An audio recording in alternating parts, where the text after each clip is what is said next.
প্রতিষ্ঠার 20 বছরেও একটি হল নির্মাণ করা হয়নি। ঢাকা বিশ্ববিদ্যালয় যেখানে 900 কোটি টাকা বাজেট পায়, সেখানে জগন্নাথ বিশ্ববিদ্যালয়কে বাজেট দেয়া হয় 140 কোটি টাকা। বৈষম্যহীন এই বাংলাদেশে একটি পাবলিক বিশ্ববিদ্যালয়ের শিক্ষক শিক্ষার্থী পুলিশ দ্বারা নির্যাতিত হতে পারে না।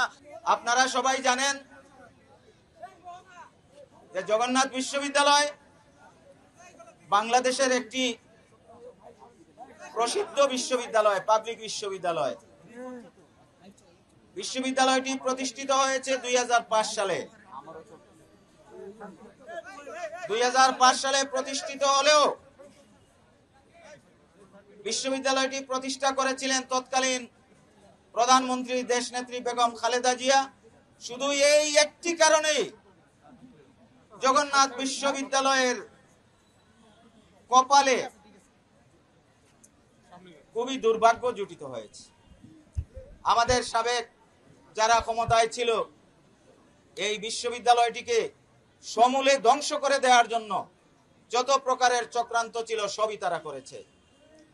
তারই ধারাবাহিকতায় আমাদের জগন্নাথ বিশ্ববিদ্যালয়ে আপনাদেরই ভাই বোন, আপনাদেরই সন্তানরা লেখাপড়া করে, 18,000 শিক্ষার্থী মানবতর জীবনযাপন করে। একটি শিক্ষার্থীর জন্য বিগত 20 বছরে একটি টাকাও আবাসন ভাতা প্রদান করা হয়নি।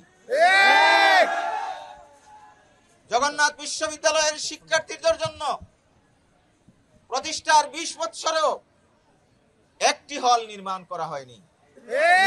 এর চেয়ে বড় বৈষম্য এই আল্লাহর দুনিয়ায় আর দ্বিতীয়টি কোথাও নেই। এই দাবিকে সামনে রেখে আমাদের জবি ছাত্র ঐক্য নামে আমাদের যত ক্রিয়াশীল সংগঠন আছে সবাই একই ব্যানারে একত্রিত হয়ে 3 দফা দাবি নিয়ে আন্দোলন শুরু করেছে। প্রথম দাবি হলো, যতক্ষণ পর্যন্ত আবাসিক হল নির্মাণ না হবে প্রতিটি শিক্ষার্থীকে 70% আবাসন ভাতা দিতে হবে। আমাদের দ্বিতীয় দাবি ছিল নিড বেসিস আমাদের যে বাজেট, সেই বাজেট আমাদের অ্যাকাউন্টস থেকে করে দেয়া হয়েছে, সেটি 306 কোটি টাকা। এর আগেও দেয়া হয়েছিল। ঢাকা বিশ্ববিদ্যালয় যেখানে 900 কোটি টাকা বাজেট পায়, সেখানে জগন্নাথ বিশ্ববিদ্যালয়কে বাজেট দেয়া হয় 140 কোটি টাকা। এর চেয়ে লজ্জার আর কোনো বিষয় থাকতে পারে না। আমরা নিড বেসিস 306 কোটি টাকার আমাদের উপস্থাপিত বাজেটটি কর্তন না করার জন্য আমরা সরকারের প্রতি আহ্বান জানিয়েছি। আর তৃতীয় দাবিটি ছিল আমাদের যে দ্বিতীয় ক্যাম্পাস, সেই দ্বিতীয় ক্যাম্পাসের যাবতীয় কাজ যেন সরকারের অগ্রগতিমূলক যে প্রজেক্টগুলো আছে সেই প্রজেক্টে অন্তর্ভুক্ত করা হয়, এটা আমরা বলেছিলাম। তো সেই 3টি দাবি নিয়ে আমরা গতকালকে মার্চ ফর যমুনা আমাদের শান্তিপূর্ণ কর্মসূচিতে আমাদের সকল শিক্ষক, কর্মকর্তা, কর্মচারী এবং শিক্ষার্থীরা আমরা এসেছিলাম। আমরা কাকরাইল মসজিদ পার হওয়ার আগেই আপনারা আপনাদের মিডিয়াতে সেটা প্রচার করেছেন। আমাদের শিক্ষার্থীদের উপর, আমাদের শিক্ষকদের উপর নির্বিচারে কাঁদানে গ্যাস নিক্ষেপ করা হয়েছে, রাবার বুলেট ছোড়া হয়েছে এবং সর্বশেষ পর্যায়ে আমাদের শিক্ষার্থীদের এবং শিক্ষকদেরকে বেধড়ক লাঠিপিটা করা হয়েছে। আমি ব্যারিকেড ভেঙে গিয়ে পুলিশের দায়িত্বশীল ভাইদেরকে হাত জোড় করে ক্ষমা চেয়েছি যে আমার শিক্ষার্থীর উপর একটি আঘাত করবেন না, আমি সব কন্ট্রোল করব, আমার শিক্ষার্থীরা কোনো উশৃঙ্খল আচরণ করবে না। তারা আমার কথা শুনেনি। এই জন্য আমাদের আরেকটি দাবি, যে পুলিশরা ফ্যাসিবাদী আমলে নির্বিচারে লাঠিচার্জ করত, মানুষকে গুম করত, খুন করত, তারই ধারাবাহিকতায় বৈষম্যহীন এই সরকারের সময় বৈষম্যহীন এই বাংলাদেশে একটি পাবলিক বিশ্ববিদ্যালয়ের শিক্ষক শিক্ষার্থী পুলিশ দ্বারা নির্যাতিত হতে পারে না, তার বিচার করতে হবে। আমরা এই দাবি করি। আমাদের সেই 4টি দাবি নিয়ে আমরা গতকালকে 12টা থেকে এখানে অবস্থান করছি। অত্যন্ত দুর্ভাগ্যজনক বিষয় হলো, সরকারের পক্ষ থেকে এই পর্যন্ত আমাদের সাথে কোনো ধরনের সিদ্ধান্তমূলক কথা বলা হয়নি। আমরা দেখেছি কালকে একজন উপদেষ্টা এখানে এসেছিলেন, আমরা কৃতজ্ঞ, উনি আমাদের খোঁজ নিতে এসেছেন। উনি আসার পরে এখানে একটি অনাকাঙ্ক্ষিত ঘটনা ঘটেছে। আমরা তাৎক্ষণিকভাবে আপনাদের মিডিয়ার মাধ্যমে সারা জাতিকে এই অনাকাঙ্ক্ষিত ঘটনার জন্য জগন্নাথ বিশ্ববিদ্যালয় পক্ষ থেকে আমরা আন্তরিক দুঃখ প্রকাশ করেছি। তো আরো কিছু ভিডিও ভাইরাল হয়েছে, সেটাও আপনারা দেখেছেন। এই উপদেষ্টা উনি জুলাই আন্দোলনের ছাত্রদের কাতারের একজন লোক। ওই আন্দোলনে উনার কাঁধে কাঁধ মিলিয়ে জগন্নাথ বিশ্ববিদ্যালয়ের শিক্ষার্থীরা তাদের জীবনকে বাজি রেখেছিল। আমরা ওই উপদেষ্টার কাছে আশা করেছিলাম উনি সর্বপ্রথম এসে উনার সহযোদ্ধা শিক্ষার্থী যারা পুলিশ কর্তৃক লাঞ্ছিত হয়েছে, যে সমস্ত শিক্ষকরা লাঞ্ছিত হয়েছে, তার জন্য সরকারের পক্ষ থেকে দুঃখ প্রকাশ করবেন, কিন্তু তিনি তা করেন।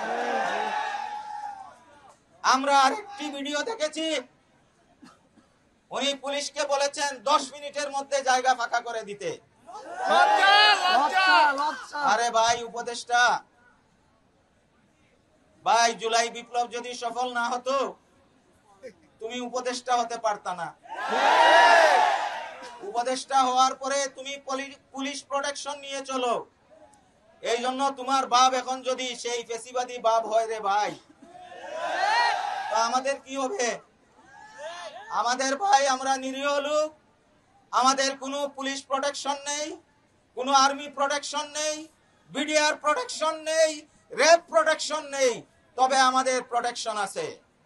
জগন্নাথ বিশ্ববিদ্যালয়ের শিক্ষার্থীদের প্রোটেকশন, জগন্নাথ বিশ্ববিদ্যালয়ের 800 শিক্ষক, জগন্নাথ বিশ্ববিদ্যালয়ের এই 800 শিক্ষকের প্রোটেকশন আমার 18,000 শিক্ষার্থী। সুতরাং সাবধান, সাবধান, ফ্যাসিবাদ মুক্ত বাংলাদেশে ফ্যাসিবাদী কোনো উচ্চারণ দ্বিতীয়বার যেন না কারো শক্তি নেই আমাদেরকে বল প্রয়োগ করে এই জায়গা থেকে তাড়িয়ে দেয়ার। এই সরকার আমাদের সরকার, আমাদের আন্দোলনের সরকার। আমি সরকারের প্রতি দৃষ্টি আকর্ষণ করব, আর কাল বিলম্ব করবেন না। আপনারা আসুন, খুব দ্রুত আসুন, আমাদের যৌক্তিক দাবি মেনে নেওয়ার ঘোষণা দিন। আপনারা যদি সেই ঘোষণা দেন, আমি জগন্নাথ বিশ্ববিদ্যালয়ের শিক্ষার্থীদের দায়িত্বশীল হিসাবে দ্ব্যর্থহীন কণ্ঠে আপনাদের সামনে আমি ঘোষণা দিচ্ছি, 2 মিনিটের মধ্যে আমার শিক্ষার্থীদের নিয়ে আমি ক্যাম্পাসে ফিরে যাব। আর যদি দেয়া না হয়, আর যদি দেয়া না হয়, আমি এই ঘোষণাও দিচ্ছি, যতদিন পর্যন্ত আমাদের দাবির ব্যাপারে সরকার সুস্পষ্ট ঘোষণা না দিবে, আমাদের কর্মসূচি আমরা এখানেই অবস্থান করব। আর আরেকটি কর্মসূচি, যেহেতু সকল শিক্ষক, শিক্ষার্থী, কর্মকর্তা, কর্মচারী এখানেই আছে, তো ওই ক্যাম্পাস অটো শাটডাউন, ওই ক্যাম্পাস আর খোলার দরকার নেই, ওই ক্যাম্পাস আর খোলার দরকার নেই। সুতরাং আমাদের দাবি আগে মানতে হবে, সুস্পষ্ট ঘোষণা দিতে হবে, তারপরেই আমরা আমাদের এই স্থান ত্যাগ করব, আমাদের পরবর্তী কর্মসূচি দিব।